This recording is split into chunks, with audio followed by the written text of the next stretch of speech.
Mas Pandu, ini dengan fenomena maraknya newbie trader ini juga dimanfaatkan oleh bandar-bandar istilahnya gitu untuk ngegoreng semakin semangat gitu. Itu ya Mas, itu menurut saya yang Mas Aidil tadi udah ngomong bagus banget, karena memang ini sebenarnya fenomena distribusi informasi, yaitu dari sosial media, mau dari TikTok lah yang tadi Mas Yuda bilang, dari Instagram, dari Twitter. Ya saya jujur ngomong deh, kita manggilin seluruh influencer yang besar-besar tadi disebut-sebut Mbak Ellen tadi tuh, yang nama-nama tadi. Saya hanya bilang asumsi satu, selama nggak insider trading ya, karena ini emang wadahnya belum ada. Kami dari bursa, kami jujur juga, kami juga coba mikir bagaimana untuk bisa merangkul semua stakeholder yang ada di sini, termasuk Mas Yuda di sini, Mbak Ellen, Pak Mas Aidil, dan setelah ini mungkin saya pengen tahu juga masukan dari Mas-mas sama Mbak-mbak nih bagaimana, karena ini fenomena yang baru. Nah, saya hanya bilang di luar insider trading, saya rasa nggak bisa dibendung. Semua influencer akan ngomong saham, akan ada yang beli saham dulu, ya kan, habis itu ngomongin sahamnya, akan ada juga yang disponsorin. Saya hanya satu, saya ngomong at the end of the day, saya hanya bisa ngomong gini, it's your moral obligation, obligasi moral Anda. Kalau Anda adalah high quality influencer, Anda akan asosiasi diri Anda dengan perusahaan yang high quality. Kalau Anda receh, ya asosiasinya juga receh. Orang akan mengikuti. Jadi nanti kalau misalnya saham itu naik dan turun lah, saya mikirnya turun, dan rugi orang, yang bakal disumpahin bukan perusahaannya, influencernya yang bakal disumpahin duluan. Jadi saya ngomong di depan nih, belak-belakan ini kebetulan di Detikcom, suatu forum saya bilang, at the end ini kita kan lagi mikirin how do we think about this, bagaimana kita mikir, bagaimana kita merangkul semua kepentingan yang ada. Yang paling penting sekarang nih saya bisa bilang, you are morally obligated kepada follower-follower Anda. Satu orang influencer aja bisa punya lebih gede daripada Malaysia, 60 juta, satu orang 30 juta, satu orang 12 juta. Digabung-gabung ASEAN tuh, semua influencer. Kalau udah ngomongin satu saham 10 orang ngomong, orang pasti percaya aja kan. Saya bilang, guys, at the end it's your moral obligation. Kalau ini semua jatuh, yang receh juga kalian. Kayaknya bisa ngomong gitu, Mas. Jadi ini saya mau tanya sama Yuda, makanya Yuda pernah nggak diajak orang untuk mengendorse saham? Saya sih bikin video saham lucu-lucuan doang, Mas. Jadinya sekarang. Jadi nggak pernah ada upaya untuk endorse, ada pesanan, titipan, dan lain sebagainya. Bohong juga nggak apa-apa. Sejauh ini kalau untuk emiten belum ada sih, Mas. Kemarin juga sempat bikin video. Niatnya lucu-lucuan, ternyata beneran naik. Jadi saya pakai teknikalnya kayak sem ini 4 kali turun, berarti besok 4 kali naik. Beneran 4 kali naik, Mas. Tapi ada interaksi nggak dari yang nonton itu, nanya langsung secara serius dan detail follow up tentang saham tersebut ke Yuda? Kayaknya karena basicnya yang follow Yuda tuh orang-orang yang suka komedi, mereka tuh ya paham ini dia tuh sebenarnya kontennya lucu-lucuan aja. Dan emang sampai sejauh ini kan bikin konten tentang sahamnya emang dibalutnya dengan komedi.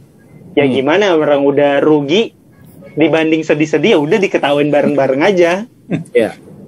Oke, Mas Aidil, apakah perlu ada regulasi tertentu untuk mengatur supaya orang, ya karena ini kan sangat terbuka ya, kalau misalnya trading zaman dulu di lantai bursa kan orangnya terbatas sekali. Ini kan mulai dari anak-anak sampai emak-emak bisa nonton, dan kemudian gue punya tabungan 5 juta nih yang gue umpetin dari suami gue trading deh gitu misalnya, karena si ini ngomong, gue beli ini dan lain sebagainya. Apakah harus ada regulasi khusus yang mengatur sehingga orang nggak boleh sembarangan ngomong di sosial media terkait dengan itu? Walaupun agak sulit ya, saya paham itu akan sangat sulit. Ya, memang sih gini, paling tidak kita kembalikan kepada aturan yang sudah ada dulu sekarang gitu ya. Jadi siapa aja sih pihak-pihak yang punya kapasitas untuk bisa bicara di publik mengenai saham gitu dulu kan, udah ada lisensinya ya. Kita bicara kalau di pasar modal itu kan ada 4 lisensi kan, ada WMI, kemudian ada WPPE, ada WPEE, sama ada WAPA. WPP itu adalah untuk broker deal, untuk dia bisa transaksi saham, itu adalah license yang paling minim dimiliki ketika mereka mau melakukan transaksi saham ataupun mengelola uang nasabah itu sebagai broker lah istilahnya gitu ya. Meskipun nanti WPP dipecah dua lagi. Jadi saya rasa itu adalah salah satu pintu gerbang awal mungkin Mas Pandu untuk bisa ngatur, paling enggak ya menertibkan. Saya yakin sih mungkin akan sulit juga, tapi paling enggak kita udah punya pegangan fungsi gitu ya, bahwa untuk mereka yang bisa bicara di publik harus minimal, kalau nggak salah WPP itu sangat terbagi dua license-nya. Ada yang memang sebagai trader, tapi ada juga yang sebagai marketing. Nah, yang marketing ini ujiannya nggak terlalu sulit, tapi mereka punya basicnya pasar modal gitu ya. Itu kalau di luar negeri, setahu saya waktu saya dulu di Amerika, memang ada aturan yang sangat ketat. Bahkan saya sebagai financial planner pun tidak bisa sembarangan bicara di sosial media karena terikat kepada lisensi yang saya miliki waktu itu. Dan itu yang saya lakukan juga. Saya bawa lisensi saya dari Amerika, di Indonesia saya sangat hati-hati dalam melakukan itu. Makanya kenapa jarang sekali saya bicara masalah saham di dalam sosial media saya. Gitu ya. Kalau orang mau bicara masalah saham, ya udah kita private aja gitu ya. Jadi enggak, yang saya bicarakan di sosial media lebih kepada yang relatif umum. Bagaimana sih bertindak sebagai investor, bagaimana sih bertindak sebagai trader. Jadi lebih kepada mengedukasi tapi tidak mengatakan secara spesifik ke sana. Meskipun saya sendiri seorang trader, tapi saya tidak mau mengkaplingkan diri saya sebagai trader. Nah, saya rasa sih mungkin mulainya dari situ, karena itu adalah regulasi atau aturan yang sudah ada sekarang ya, mencakup kepada lisensi yang memang sudah dimiliki oleh OJK saat ini. Nah, nanti dari situ baru tinggal ditambahkan lagi efek tadi ya, efek moral obligation, ditambahkan lagi mungkin ada cybernya gitu kali ya. Mungkin saya nggak tahu nih seberapa nanti Bursa Efek punya cyber ininya. Tapi memang artinya kan gini, kita bisa membatasi orang nih di sosial media untuk tidak bicara hate speech misalnya begitu kan. Iya, betul. Ini kan sama berbahayanya bikin orang miskin kemudian bisa bunuh diri. Jangan-jangan amit-amit gitu ya, kita mengalami fase Wall Street tahun 80-an gimana orang ramai-ramai lompat dari Wall Street, bos. Sekarang, sorry, bukan Wall Street. Sekarang di Amerika, Robin Hood itu sudah terjadi. Di Amerika ya. Artinya nggak usah jauh-jauh. Kalau saya boleh tambahkan sedikit ya, bicara tentang fenomena yang tadi dibilang, saya sebenarnya sudah mendengar secara langsung ya, ada beberapa teman yang very sadly mungkin nggak ke expose media, dia itu bunuh diri karena saya juga nggak bisa ngomong siapa dia gitu, karena dia beli sahamnya pakai utang, dan itu udah terjadi beberapa bulan yang lalu ketika jatuh dalam. Jadi ya di sini tadi saya merasa sangat penting sekali yang kayak Pak Aidil katakan, Pak Pandu katakan, di mana kita perlu punya satu landasan ilmu sertifikasi seperti itu. Saya sendiri di sini ada WMI juga. Jadi yang nomor 2, ketika kita ngomong tentang saham, saya selalu usahakan untuk ada disclaimer. Disclaimer itu menyadarkan memanage ekspektasi orang, bisa untung bisa rugi. Jadi mungkin yang saya kepengen nitip pesan juga dengan Pak Pandu, barangkali bisa, barangkali. Ya enggak, itu mengerti. Silakan nanti aku bisa respon dikit. Ya, barangkali bisa ditambahkan ke regulation adalah saya agak merasa kok agak worry ya, agak khawatir dengan endorse saham. Saya nggak tahu endorse saham boleh nggak. Saya sempat lihat video Pak Pandu dengan Mas Deddy Corbuzier waktu itu. Jadi endorse saham boleh nggak sih? Mungkin saya nggak tahu. Correct me if I wrong. Boleh. Ya, jadi gitu. Ya boleh respon. Silakan. Jadi gini Bu, yang Ibu ngomongin itu firasat saya udah terjadi dan sekarang Ibu konfirmasi. Dan ini memang ketakutan utama karena ini bisa makin membesar, dan apalagi pada saat zaman COVID kan bukan saja soal kesehatan fisik, tapi juga kesehatan mental, kesehatan kita semua lah sebagai manusia kan. Dan kadang-kadang kita mencari saham, dan ini trading ya Mas Yuda ya, saya ngomong juga Mbak Ellen, Mas Aidil, kalau setiap hari ngatin saham, kadang-kadang ada endorfin kalau naik, dan kesedihan pas turun, dan itu ngebawa swing. Ini sorry saya ngomongnya agak ini karena saya jujur waktu dengar Mbak Ellen ngomong itu yang my biggest worry. Nah, kita ngomong endorse saham sekarang. Ini salah satu hal yang memang kita benar-benar lagi liatin di dalam bagaimana impact-nya. Dan buat saya ini kepentingan semua stakeholder, karena jangan lupa Mbak, 4 juta tuh sebenarnya masih sangat kecil dibandingkan negara lain. Kita memang ingin banyak orang bisa berinvestasi di saham. Kita 280 juta orang, jadi kita baru 1,5, baru belum nyampe 2% sebenarnya kan. Kita ingin bisa paling tidak 10-15% Mbak, yang bisa dimasuk ke dalam Bursa Efek Indonesia. Bursa Efek, sorry ya, saya ngomongin bukan hanya saham loh. Ada juga private utang, pembelian jaminan obligasi, ada juga nanti macam-macam tuh reksadana. Jadi ini sebenarnya sangat luas ya kan. Nah, tapi kita balik lagi ke saham karena ini yang menurut saya isu yang patut kita perhatikan bersama. Jadi masukan Mbak Ellen tadi soal disclaimer sudah pernah kita bicarakan dan kita nanti akan meningkatkan Mbak, karena menurut saya ini sangat penting. Karena at the end, outside of moral obligation ya kita harus lihat bagaimana praktis di negara-negara lain yang lebih maju yang sudah melihat efek influencer secara langsung Mbak kepada saham. Dan ini juga untuk meningkatkan, karena baik Mbak Ellen, Mas Aidil ini sebenarnya playing a very important role dari sisi edukasi. Dan untuk mencapai posisi Mbak Ellen, posisi Mas Aidil itu tidak mudah. Ada semacam ketekunan, ada semacam struktural, belajar bertahap, berjenjang dan bertahap untuk mencapai suatu level, ya kan? Jadi itu juga penting, Mas Yuda. Sini seperti kita, Mas Yuda lah, kalau kita disuruh stand up comedy, nah mungkin Mas Yuda, yuk mah jagoan, kita mah, yuk ketawain kita kalau disuruh entertain orang, karena being a stand up comedian is actually extremely difficult, bener kan? Yeah. Sangat susah, sangat susah. Kalau orang nggak ketawa 3 menit aja lo bilang, wah gua gimana nih?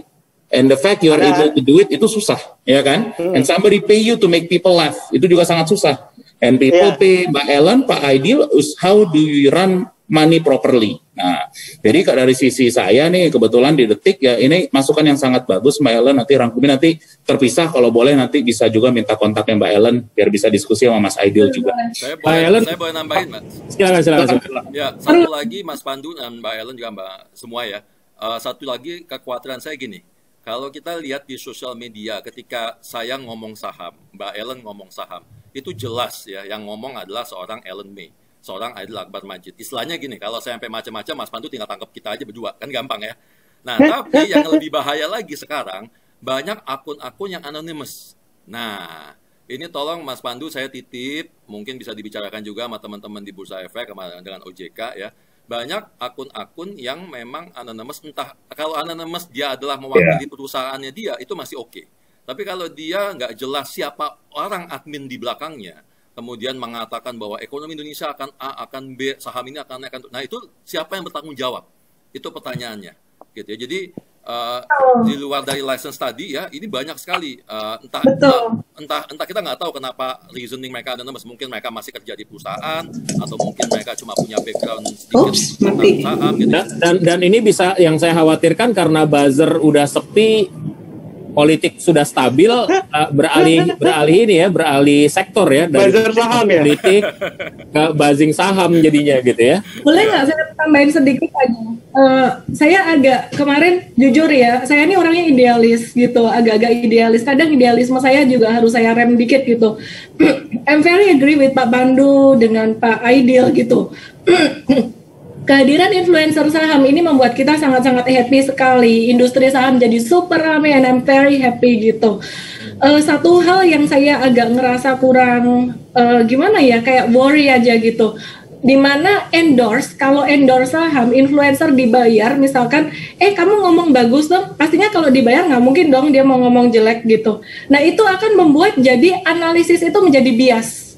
Nah, analisis yang bagus itu adalah analisis yang objektif, di mana kita independen, tidak terikat dengan ini emiten ini dia mau nge-live dengan saya misalkan di Instagram, mau bayar, saya nggak mau gitu, pokoknya nggak ada bayar-bayar gitu. Kalau emiten kamu bagus, saya bilang bagus. Emiten kamu nggak bagus, saya bilang ya maaf kata, your fundamental is still struggling, atau malah saya nggak kasih ruang sama sekali di Instagram live saya. Jadi ke depan ya itu mungkin satu titipan lagi buat Pak Pandu, mohon maaf ya Pak ya, bagus. Jadi tentang endorsement untuk ini mungkin ya perlu barangkali perlu dikaji atau gimana gitu, karena satu kekhawatiran kita adalah takutnya terjadi bubble di pasar saham, penambahan jumlah investor banyak, tapi jangan sampai nanti yang kecewa jauh lebih banyak dan keluar story-story kayak kemarin pakai pinjol, pakai apa, sampai mereka nggak bisa sekolah itu kan malah jadi jelek-jelekin saham gitu, investasi saham. Ya itu memang makanya sekarang nih orang hanya taunya ARB itu menjadi suatu huruf-huruf 3 letter word yang sekarang udah di meme segala. Saya juga ngikutin karena menurut saya perkembangan yang unik dan saya mau nggak bilang worrying ya. Emang ini perkembangan yang kita harus tahu ya kan, dari sisi bursa kan kita setengah playing public private role Mbak. Jadi ya yang masukannya Mbak Ellen, masukannya Mas Aidil, masukannya Mas Yuda juga sangat penting. Makanya saya juga ikutin followin nanti TikToknya Mas Yuda abis ini nih. Karena buat saya penting Mas, karena lihat ini saya tahu lah. Nggak, sebenarnya saya senang aja ngeliatin TikTok sama Instagram sebenarnya itu bos. Yuda kalau boleh tanya, saya nggak ada yang joget Pak. Nggak usah joget nih, kan katanya ngomongin saham, kan aku bukan nontonin kamu joget gitu loh. Nah tapi in all seriousness, menurut saya kita harus tahu bahwa ini nggak terbendungin juga Mbak Ellen, jadi memang harus nanti ada pembuatan sikap lah. Itu pun nanti insya Allah kami bisa diskusi di dalam bagaimana bentuk sikapnya, masukan dari Mbak Ellen, Mas Aidil, dan teman-teman lain yang memang care tentang pasar modal ini penting. Dan kita ingin pengalaman Mas Yuda dan teman-teman yang pertama kali masuk positif. Itu penting. Yuda, saya tanya, terakhir top up kapan? Berapa banyak kira-kira? Saya sih udah nggak top up seminggu ini ya, karena sahamnya yang ditaruh kan udah pada merah semua, terus belum punya dana dingin lain, jadi ya udah diemin aja dulu. Jadi nggak ada rasa penasaran gitu ya, kan ngeliatin, mantau terus, oh ini harusnya gue beli sekarang nih apa segala macam gitu. Pengennya beli, cuma itu karena diajarin pakai uang dingin dan sempat baca-baca juga yang soal pinjaman online, takut gitu. Takutnya kalau pakai uang yang misal buat bayar kuliah terus dipakai besok-besok ARB lagi kagak balik-balik gitu. Kalau boleh tahu komunikasi nggak dengan atau gini deh, ada nggak teman-teman komika lain yang juga masuk ke trading sama seperti Yuda, berdiskusi atau berinteraksi nggak dengan mereka?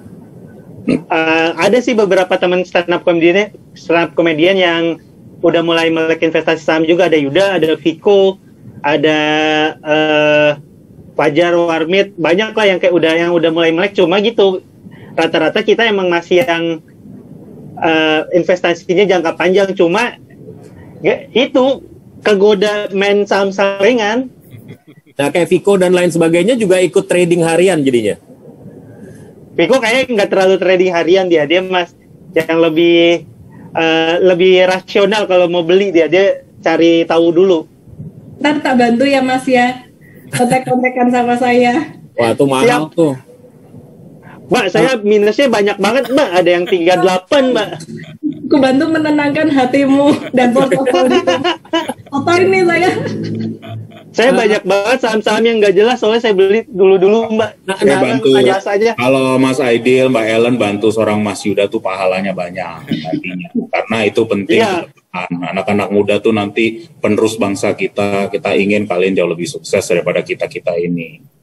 Amin. Yuda, ke depan akan seperti apa? Rencananya akan seperti apa? Ini apakah akan tetap di situ atau mengubah pola permainan, misalnya menjadi udahlah gue trading, gue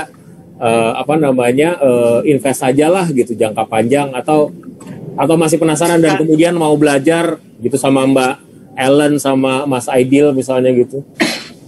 Karena pengetahuannya masih minim, kayaknya udah belakangan ini tuh udah mulai beli ke saham-saham yang tadi sempat dibilang yang fundamentalnya kuat, yang seenggaknya yang perusahaannya bisa Yuda kenalin sendiri gitu, misal kayak bank apa atau telekomunikasi apa. Nah dulu yang sekarang sering nyangkut itu saham-saham yang keikutan influencer gitu, yang saham-saham yang rame diomongin ikut masuk lupa keluar jadinya minus.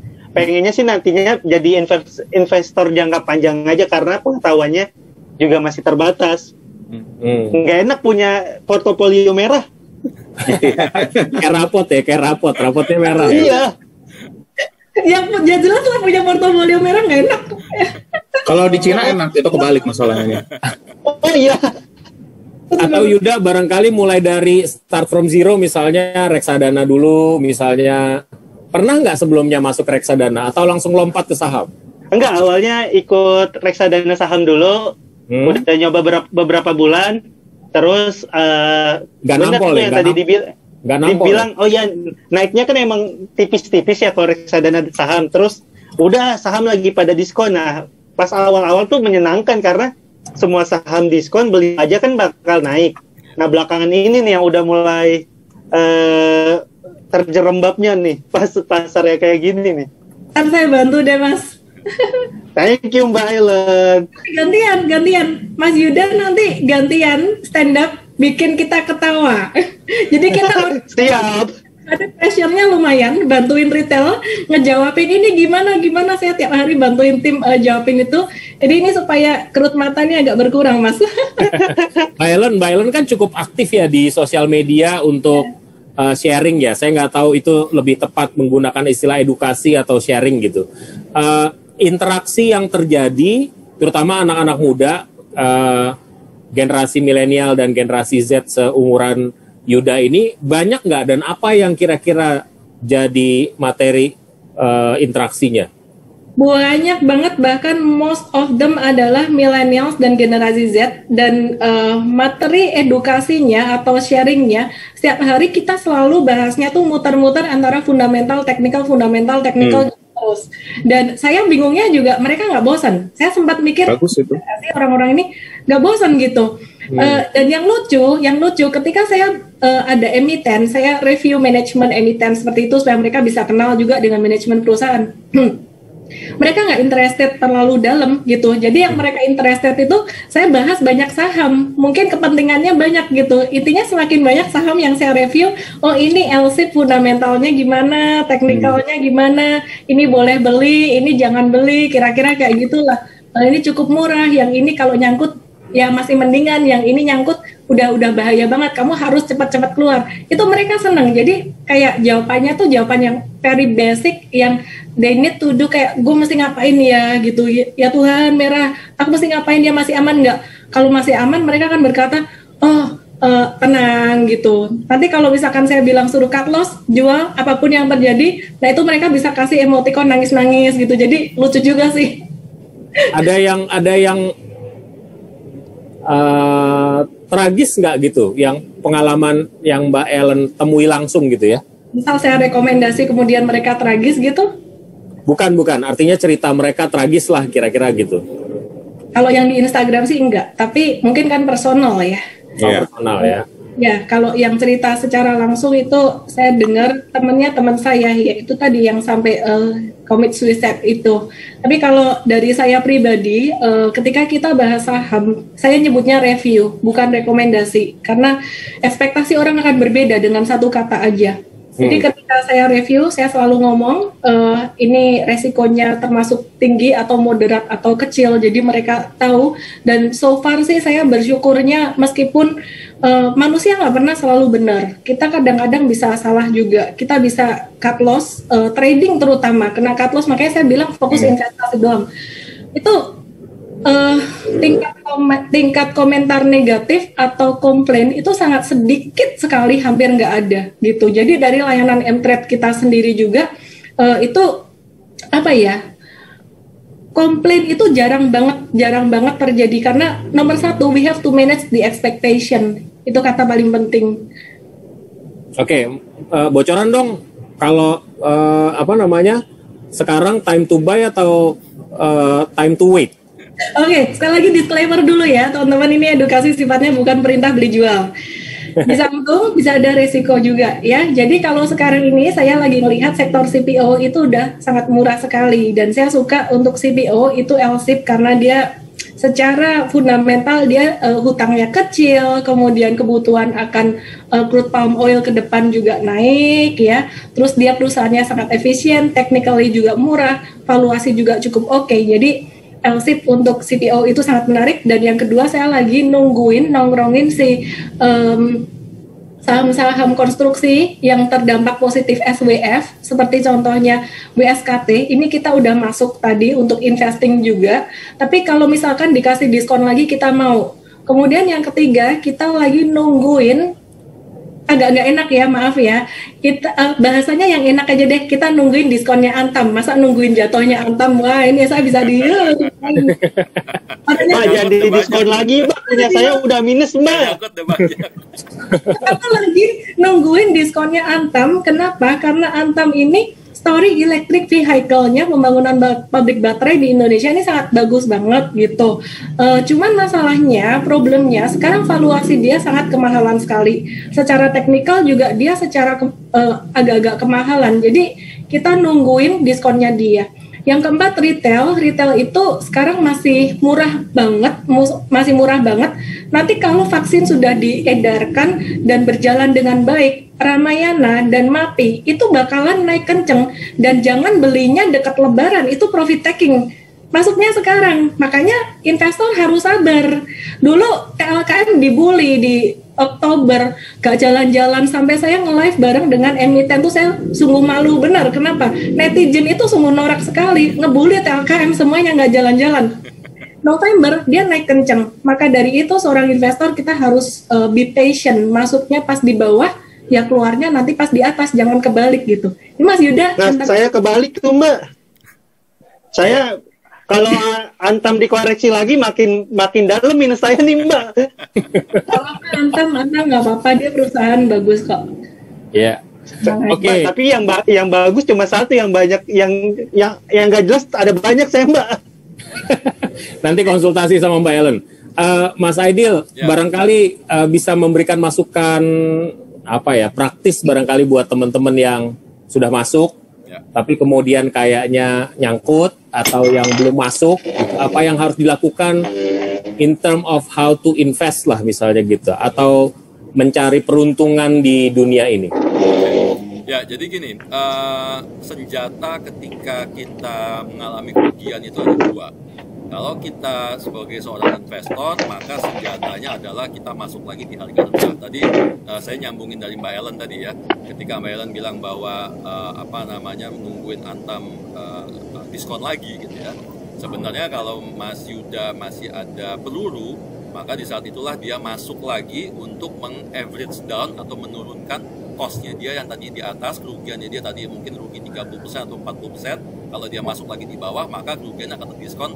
Kalau dengan nominal yang sama, maka terdiskon 50% kerugiannya, dari 30-40% jadi hanya 15-20%. Itu teorinya, Mas ya. Jadi disebut dengan istilahnya dollar cost averaging. Tapi untuk bisa melakukan itu harus ada pelurunya. Makanya tadi ketika masuk ke saham, jangan semua pelurunya dipergunakan. Nah, itu kalau kita bicara investasi jangka panjang. Tapi itu hanya berlaku untuk saham-saham yang masih punya potensi ya. Seperti tadi katakan Antam, terus beberapa perusahaan yang disebut oleh Mbak Ellen, itu adalah perusahaan-perusahaan besar yang memang bagus, yang masih punya potensi. Ketika kalau dia lagi merah, ya kita sebenarnya nggak perlu takut. Malah kalau merah, saya pasti beli lagi di bawah gitu ya. Kalau nggak sempat cut loss. Nah, tapi kalau untuk posisi trading, kita harus lihat lagi posisinya, apakah memang harus mengambil keputusan untuk cut loss ketika saham tersebut tidak bisa ada potensi lagi atau mendekati angka, kita sebutnya nyangkut lah ya, mendekati 50 perak gitu ya, atau 50 perak. Cut loss itu kadang-kadang memang pil pahit yang harus kita telan gitu, karena istilahnya ngebersihin rapot kita lah gitu ya, supaya jangan merah itu ke bawah-bawah gitu. Kalau laporan keuangan tuh jangan sampai kerugian-kerugian dari 2, 3, 4 tahun yang lalu ke bawah-bawah terus sampai sekarang gitu kan. Jadi akhirnya malah merusak konsentrasi kita, merusak kita mau investasi saham ke depan dan sebagainya. Jadi anggap aja itu uang sekolah gitu. Jadi di antara semua, tadi ada 9 kan ya, di antara ada 7 yang merah, di antara 7 yang merah, mana nih yang kira-kira memang sudah tidak ada prospek sama sekali, yang nyangkut terutama 50 perak itu masih bisa keluar sebenarnya dengan pasar negosiasi di luar dari bursa ya.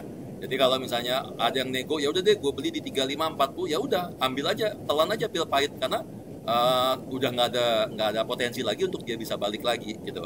Toh kan itu kan hanya sepersekian, 1/7 dari portfolionya Mas Yuda atau buat teman-teman lain yang nonton gitu ya. Jadi strategi managing resiko di saham itu tadi 2 ya, cost averaging untuk investment atau investor jangka panjang, menengah panjang, atau ya mau nggak mau harus cut loss. Tapi memang ingat, persentase cut loss itu semakin besar lossnya atau semakin besar kerugian kita, maka akan semakin besar gain yang harus kita dapatkan untuk meregain lagi kerugian yang udah kita alami gitu. Jadi kalau kita, makanya kenapa saya katakan tadi di awal ada yang namanya trading plan kan, cut loss di 3%, cut loss di 5%, cut loss di 10%, itu masih dalam tahapan yang wajar, karena cut loss 5% untuk regain dapat lagi kita harus naik profit sekitar 5-7%. Kalau cut loss di 10% berarti kita untuk dapatin profit lagi kita harus dapat gain di sekitar mungkin 15% misalnya gitu ya. Makin ke bawah-bawah makin banyak. Kalau tadi udah lossnya 50%, maka untuk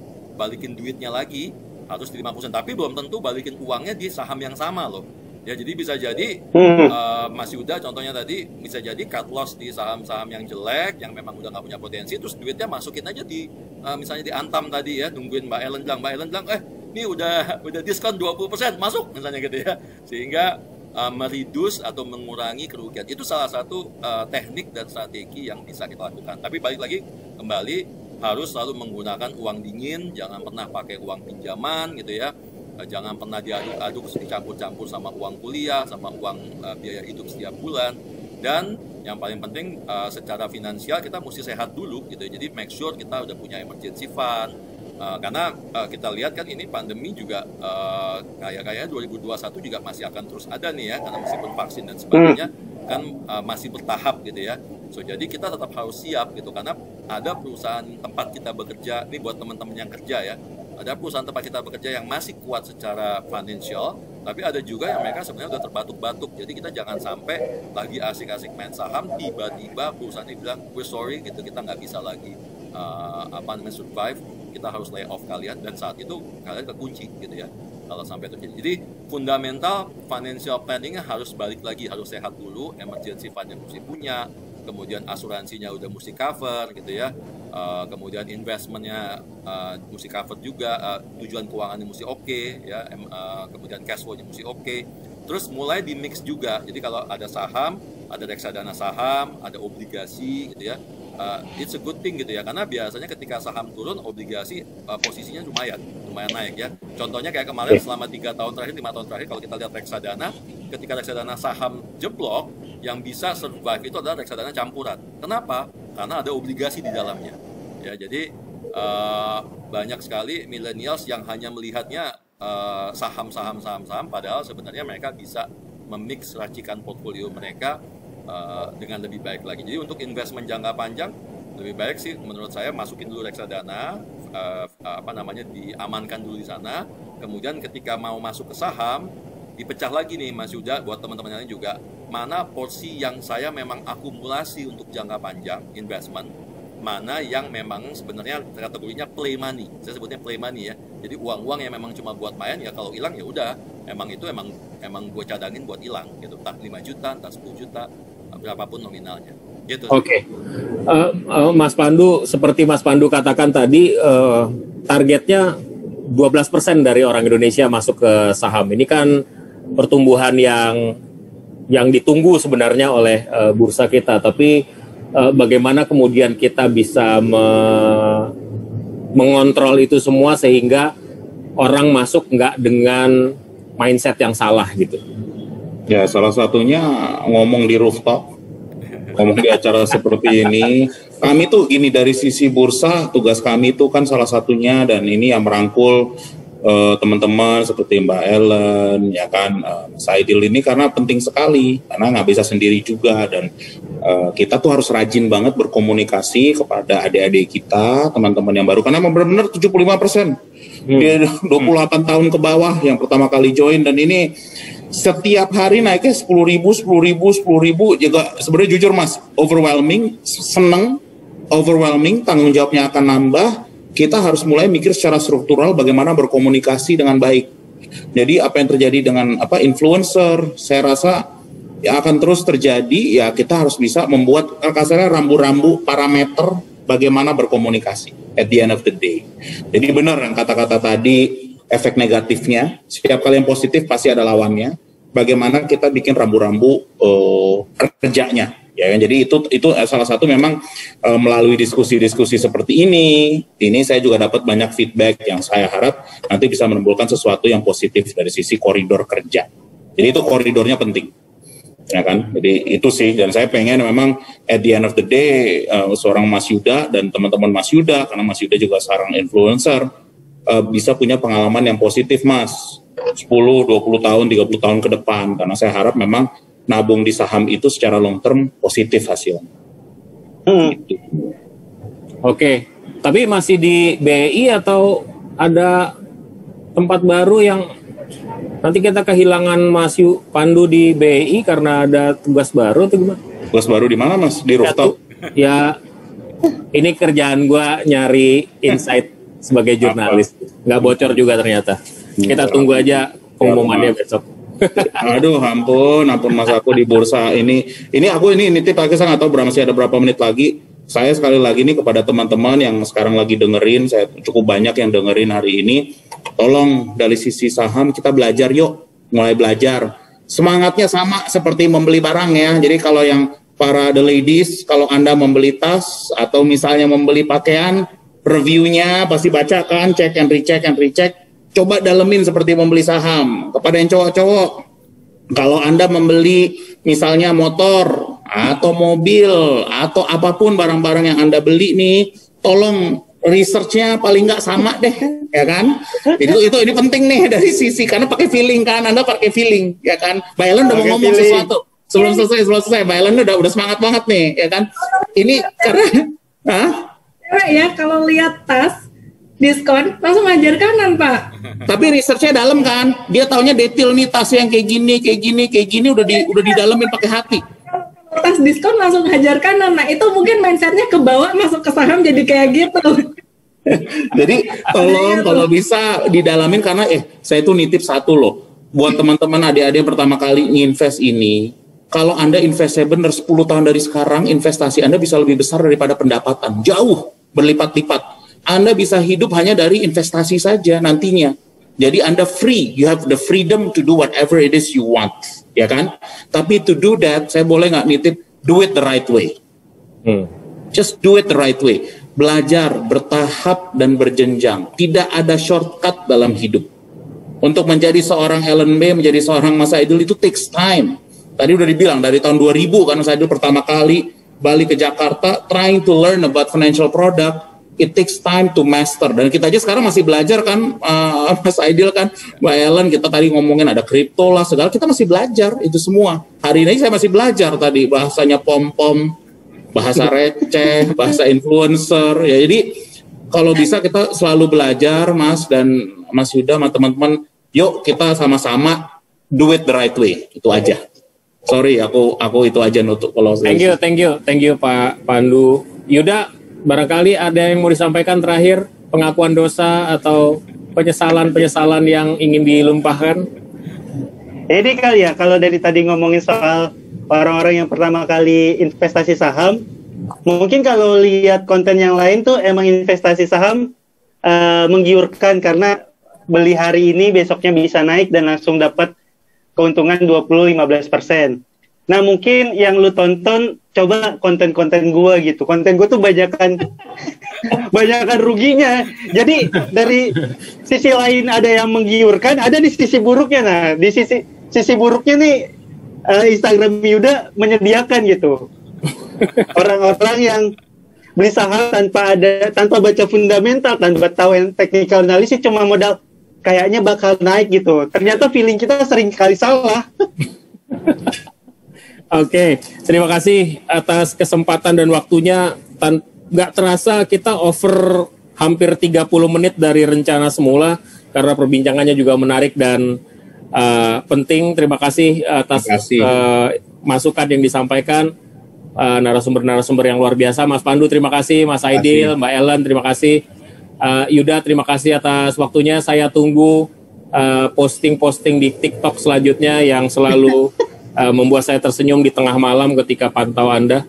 Sampai di sini perjumpaan kita. Kita akan ketemu lagi minggu depan dengan narasumber dan topik lainnya. Saya pamit mundur, sampai jumpa. Terima kasih semuanya. Terima kasih Detik.